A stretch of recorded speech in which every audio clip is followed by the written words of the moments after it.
Hey guys, how y'all doing this afternoon? This is the second in a series on the search for the utopia in the motherland or Africa. Whichever way you choose to see it, y'all. There's like 55 countries. Some say 53, but either way it go, it's a lot of them, y'all. So I'm going to give you some advice that you may use, or you may decide you don't need it. But in either case, I'm sharing it with you.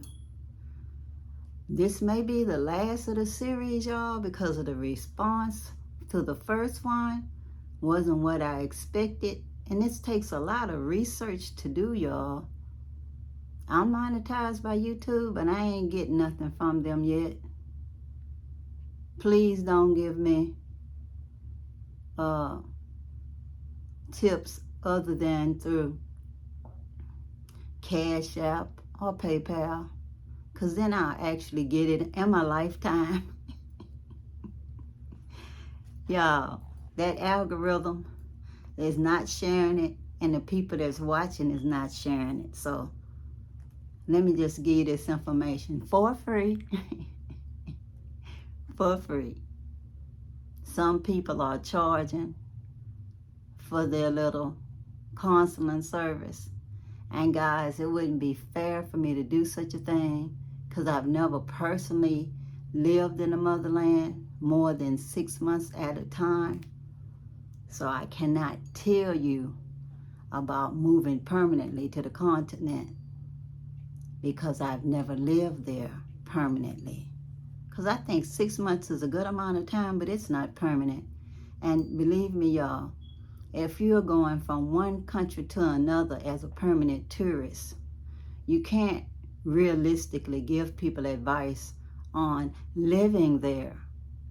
Tourism versus actually living there full time is a different. So I cannot control what other people do, but I can tell you that I'll give this to you for free. I'm just trying to help you so you will not lose your money or be scammed. Because before I started this video, I just heard another YouTuber that's well known saying they got scammed of thousands of dollars, didn't say a specific amount, by former rap artists. Because y'all know I don't like to use names. But from the video that he showed, it wasn't enough information in that video for me to think that I would invest with somebody just because they had a pretty face or experience in the past doing something other than business. So this is one of the things to keep you from being in that kind of position, y'all. And y'all already know about me with Bianca International, falling in love with the pretty face I saw online, because they had a good website, and they had all those roundhouse designs that you could buy a house for less than $40,000 at the time. And the houses was really, really pretty, y'all. And I just had to have one. In fact, I have one of them on my vision board in my room. Is this one right here, y'all. This one right here from Bianca International, a 3-bedroom house.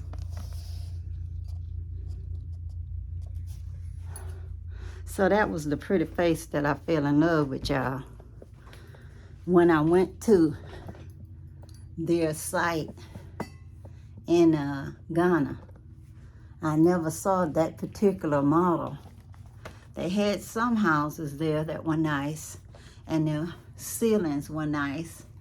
They had like ceilings that looked like you could almost walk on them, like a hardwood floor, but it was on the ceiling, you know? And the sister that was showing me around was complaining, saying that they was gonna change the ceilings before they sell it And I was thinking, why would you change the ceiling before you sell it? Just let the seller decide if they like that ceiling or not, since it even wasn't her personal house. But anyway, that's what I call falling in love with a pretty face. It's either the person that's selling it to you, you're connecting to their success. Even today I saw somebody make a comment on a video by showing the video first, and they showed a young lady who was complaining about black culture and saying that you didn't have to be ratchet to be black culture. And they were saying that she was dressed, quote, decently, and she was sitting in a car that looked nice. Didn't mean that it was even her car, y'all. But people judge you by what they can see on the outside. So I'm just telling you, all of these things, if you will notice, just some of the things I'm telling you could help you avoid difficulties when you go to the motherland, because people are the same everywhere. So just like people are observant by how people look on the outside here in the United States, because I'm here, that's the same way people function when they go to the motherland in any country or even outside of the motherland. They're picking by, do the person have a pretty face? Or does the land look pretty? Does the house on the land look pretty? Did they promise that they could build me the house that I wanted on that land? And offering you a price maybe too good to be true.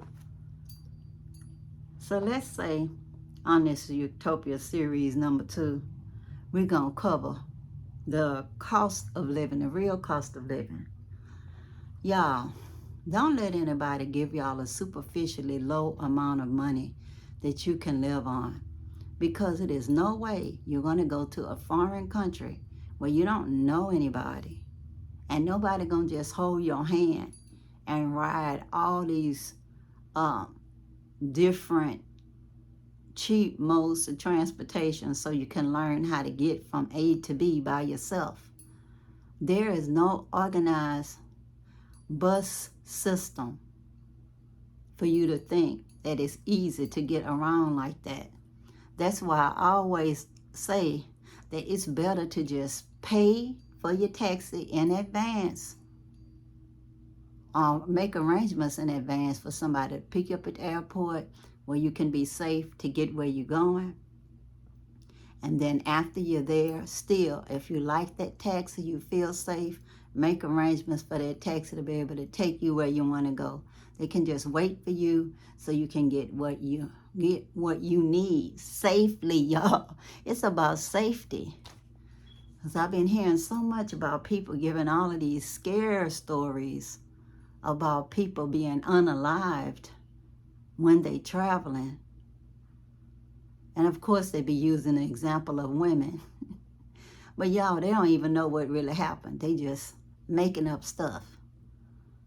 But to just make you feel safer, get you a taxi that you know, if they make you feel comfortable, negotiate the price so you can just keep that one until you feel like you want to be adventuresome and go with somebody, hopefully that you know from that area.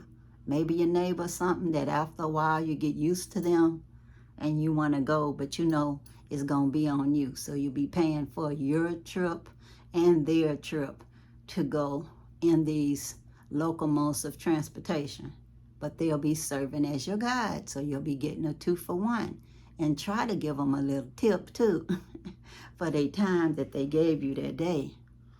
And just think, wherever you stay here in the West and you feel comfortable, try not to go below that when you go abroad. Or you're not going to be happy and comfortable and safe.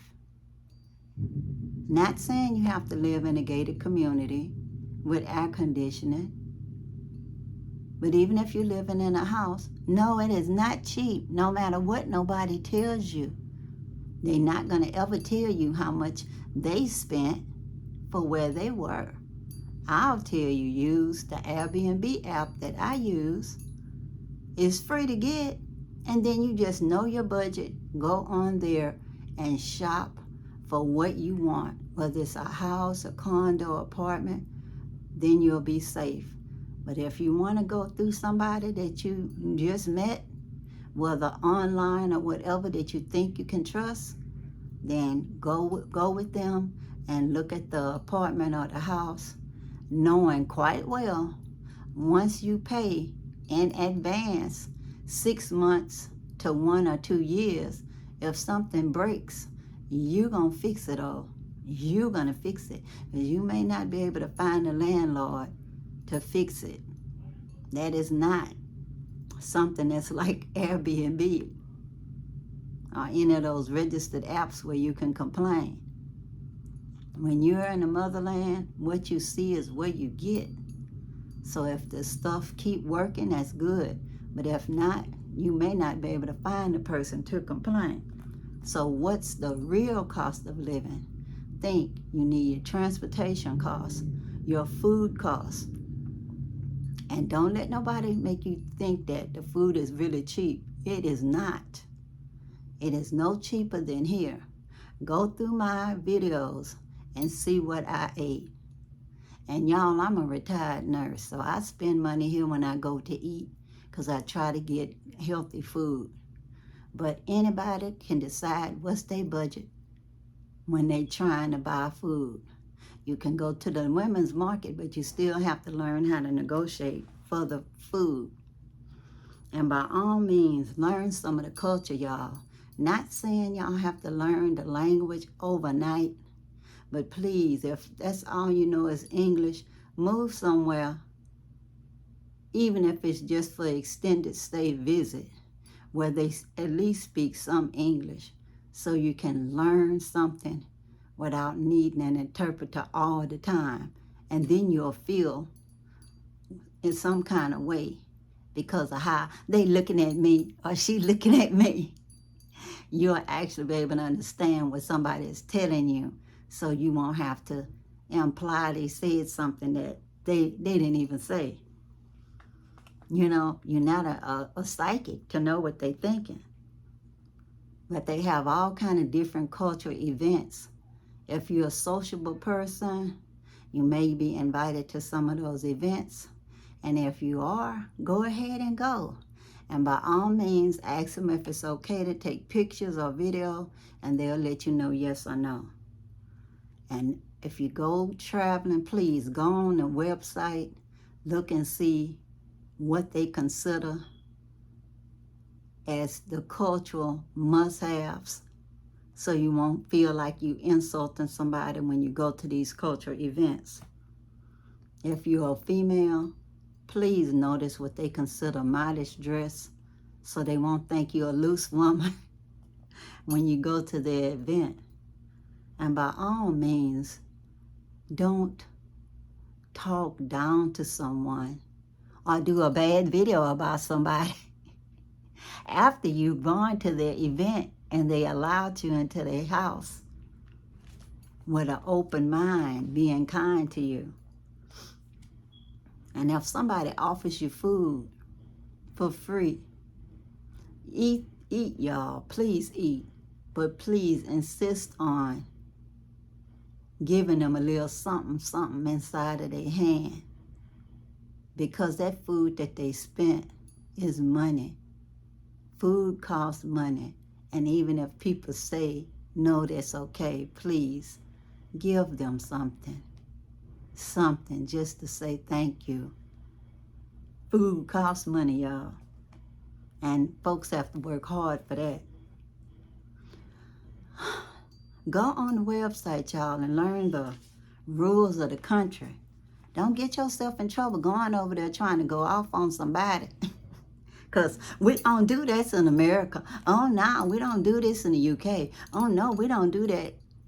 Just remember, you are not there. So what you do here may not be something you can do there. You might get into trouble. We don't want you getting into trouble. Remember, we're trying to find utopia. That's imaginary for now. But what? Everything was imaginary until it wasn't.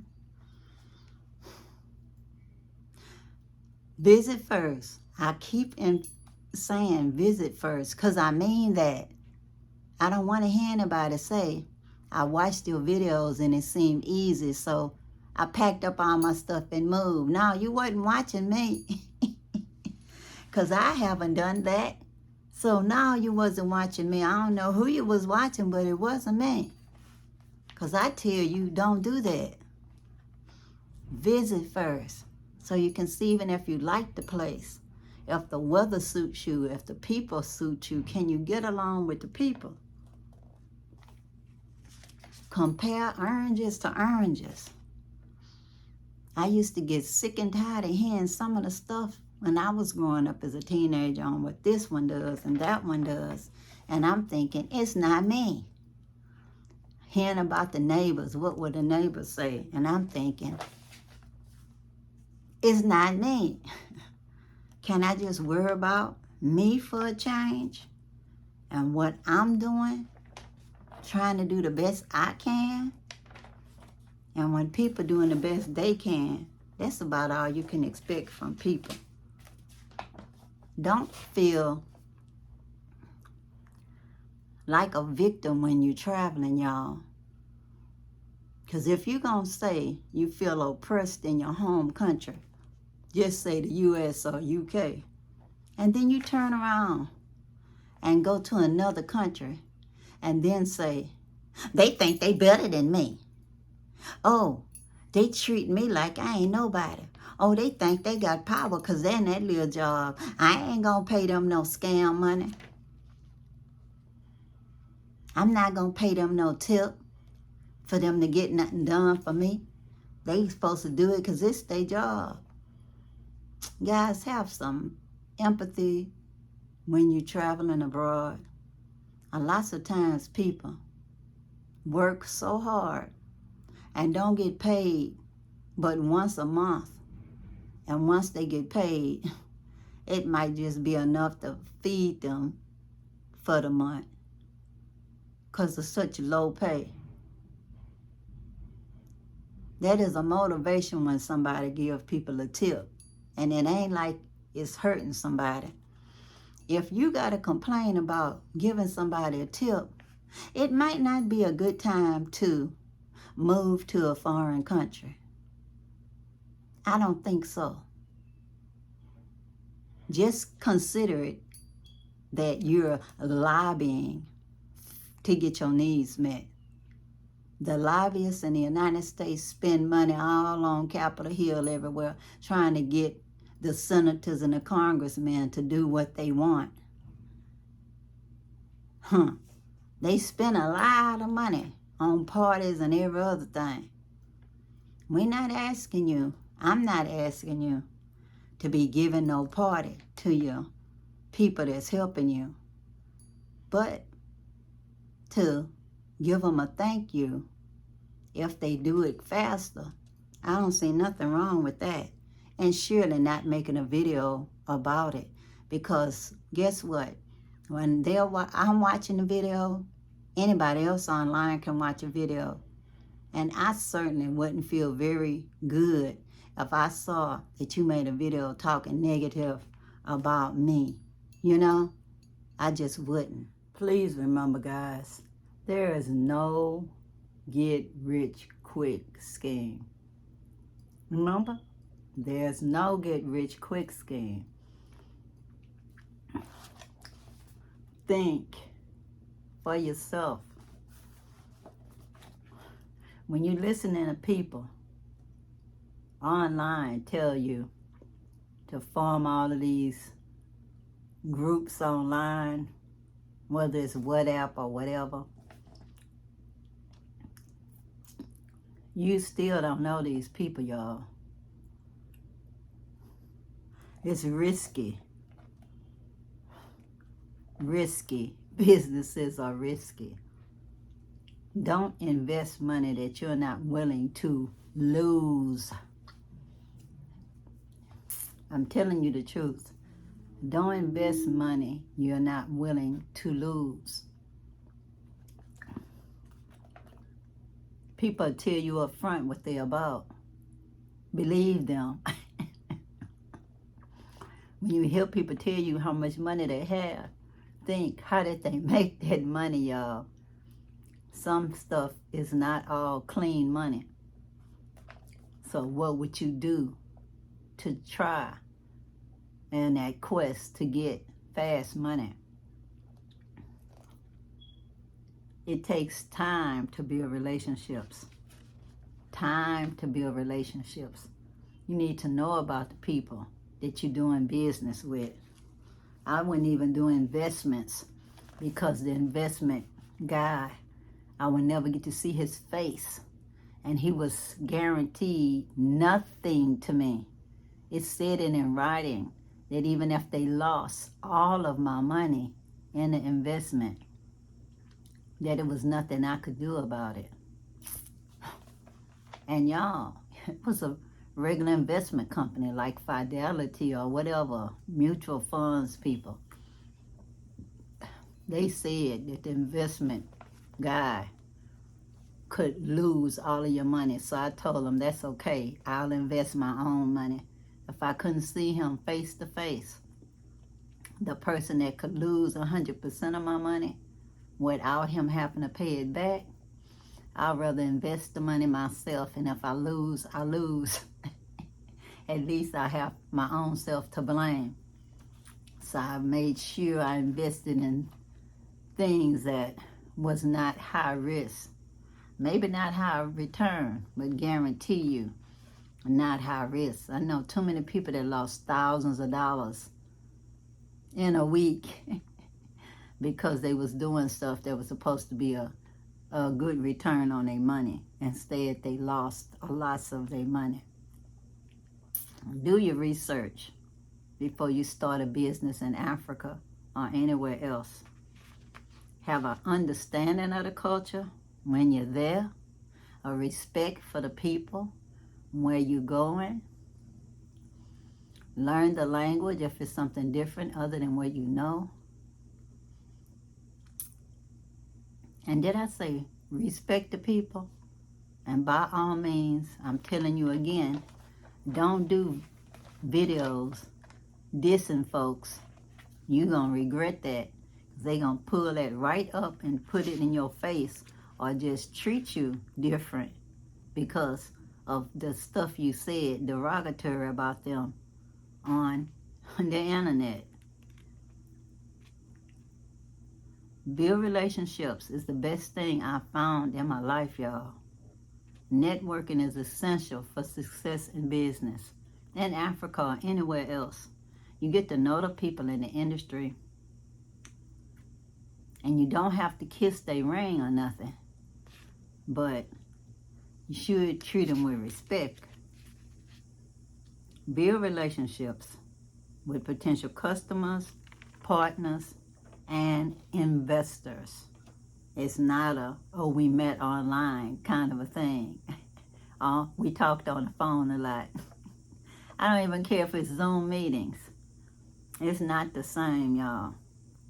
Believe you me, the stuff that happened to me when I was doing that Blacks Into the Motherland, I was online, I was calling in, I was coming on the show talking, and I'm guarantee you, when I got to the Gambia, it was a horse of another color. People was like ghosting me on the phone. Not wanting to pick up that phone. It's just got answering service, voicemail. I had to track people down like I was a detective just to get my initial paperwork. Don't do what I did, y'all. Don't fall in love with somebody online because they showing a pretty face and you think they honest because of their pretty face. Be patient. It takes time to build a successful business in Africa. I'm going to reiterate again. Don't be trying to do any get-rich-quick schemes. Give back, y'all. Invest in people. Invest in people. Be patient, persistent. You'll eventually achieve your goals. When you're thinking about helping people that's doing good in the community, go shine your eyes on what they're doing, or watch their videos on what they're actually doing in the community. See if you can go by their organization to do your donation in person if you're in the area. And if not, if they have a GoFundMe, by all means, give to their GoFundMe. And you ain't got to say, I lost any money on that. No, it's a gift. When you're investing in people, it's a gift. If you're trying to empower them to self-sufficiency, it's a gift. Give what you feel led to give. Whether it's $5, $100, $1,000, only you know what's on your heart to give. When you have a business, y'all, hire local talent. That's one of the best ways to be successful in business in Africa, to hire local talent. And if they don't know what you want them to do, by all means, train them properly until they're meeting your expectations. Learn as much as you can about the culture. Again, y'all, I can't reiterate. And the people that you hire as local talent, they can help you to understand the local market, culture, and it also give you access to a network of contacts. And I'm telling you, you get more bees with sugar than you can with vinegar, as my grandmother would say. So don't be rolling your eyes at people, raising your voice, moving your head or whatever when you're talking to people. Just be respectful of people, y'all. Be humble. It'll get you places. Don't attack the powers that be, y'all. You are not a country. And we even went a country to country, they show some diplomacy when they're in public. They do. They do. You don't want a repeat of any negative occurrence from history to happen where you're going, in the motherland or anywhere else, y'all. I personally don't like high fences because I like to meet my neighbors.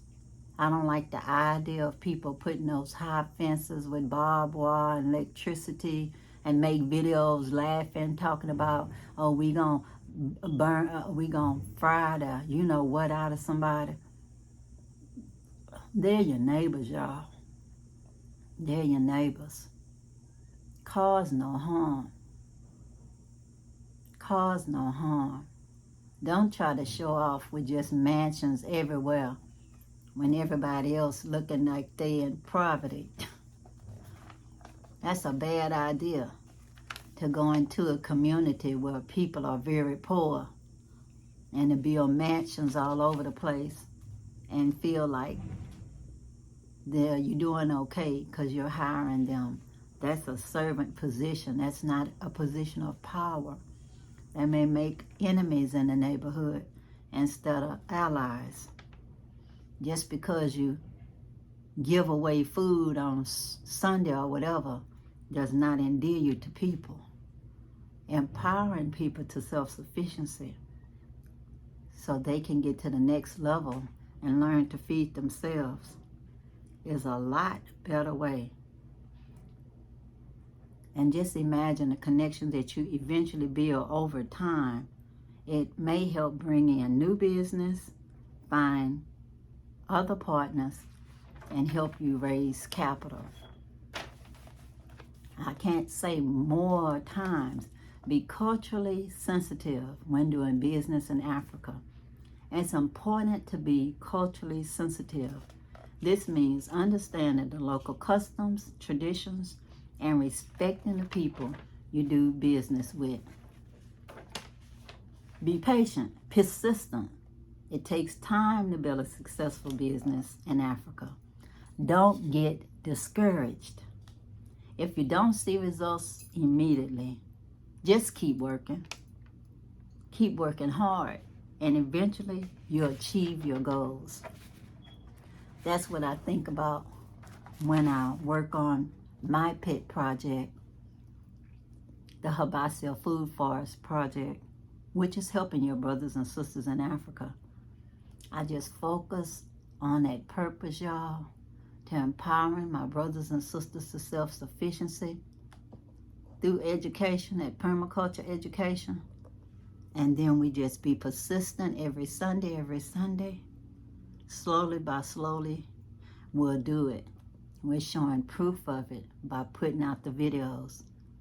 You can watch us as a good example of what a good NGO looks like, that's grassroots, that's actually working with the community, taking a little money to make it happen. Be patient, y'all. Be patient. Be flexible. Things don't always go according to plan in Africa. Be prepared to be flexible, adaptable, be willing to change your plans if needed.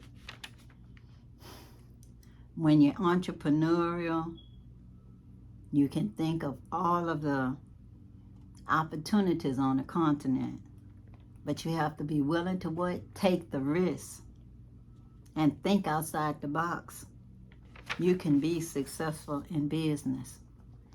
And one last thing I want to tell y'all about this utopia business. There's no utopia. But for business, y'all, if you don't have money to lose, don't start a business in Africa or anywhere else if you don't have money to lose. Don't depend on others to take care of you, to pay all the expenses, and think that your ideas is going to be worth them paying you and taking care of you while you're there. You have to know what's going on inside of that particular country you're going to for your ideas to make sense. They can only make sense once you stay there a while and know what the market needs. What the market needs. Focus on the niche market. There's a lot of competition in Africa. So it's important to focus on one niche where you can make a difference yourself. No free ride, y'all, no matter who says it. Read the fine print. No welfare in Africa. And you don't have to think that somebody owes you something by saying, oh, they ain't got my back. They ain't got my back. I saw that in the comments on some people's videos, y'all. You grown. Don't nobody owe you nothing. Ain't nobody gave birth to you. Well, you think you're going to go to Africa and think somebody going to have to send you GoFundMe money. And you're not an NGO. You're not going to empower the people to self-sufficiency. You going trying to just live from day to day yourself because you didn't plan and just visit first. The amount of money you're going to require is going to be different than the amount of money the people that's local there is used to just accepting. Use your skills and experience to your advantage when you're doing your business.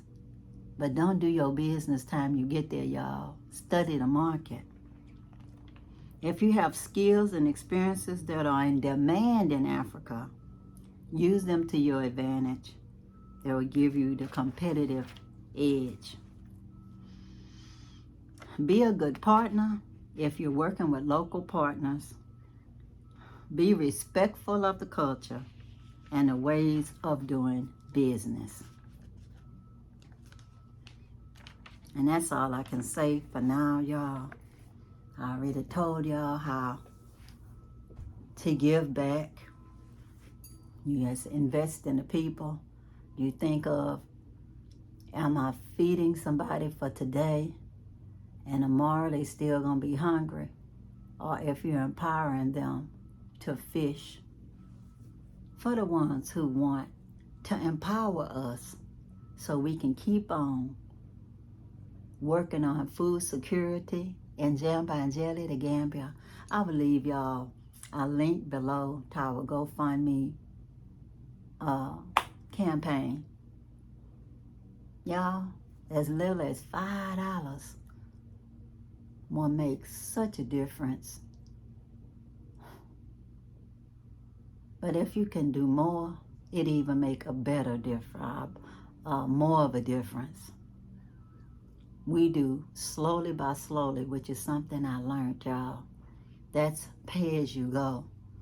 So it might take us some time before we build the first roundhouse duplex on the food forest land.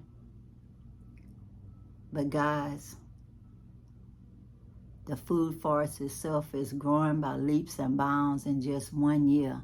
You can look on our website to learn more, or you can simply watch our videos from the beginning. I posted them every Sunday and updates Sunday and other days as I get updates. So please enjoy. The videos doesn't cost you anything, but it's Gambians out there working, learning how to do the food forest, y'all. And when I was there, I was learning so much. And we had an African American out there also, our dear sister. She learned so much, and she taught us some things that she had experimented with at her house. So we learned to get along very well, y'all, very well. And any of you guys out there, y'all support us either through Patreon or through our GoFundMe. Y'all will be welcome to come with us when we go out on the Food Forest Project on a Sunday. We just have to know in advance you coming. And that's just the one that donated, just the one that was the sponsor. Because we have a very small vehicle that we rent out every Sunday. And so the space is limited in the vehicle. So you could be able to meet us somewhere. We'll tell you where when you're in the Gambia. So you can see with your own eyes and not just on the video. So donate and you can become part of the change that you want to see in the world. And you'll know that you was making an investment in the future of food security in the Gambia. It's nothing to lose, y'all. Nothing to lose. Just making the world a better place. So until the next time, y'all. Peace, peace. Power to the people. And I'm out, y'all. I sure hope this helped somebody. Bye.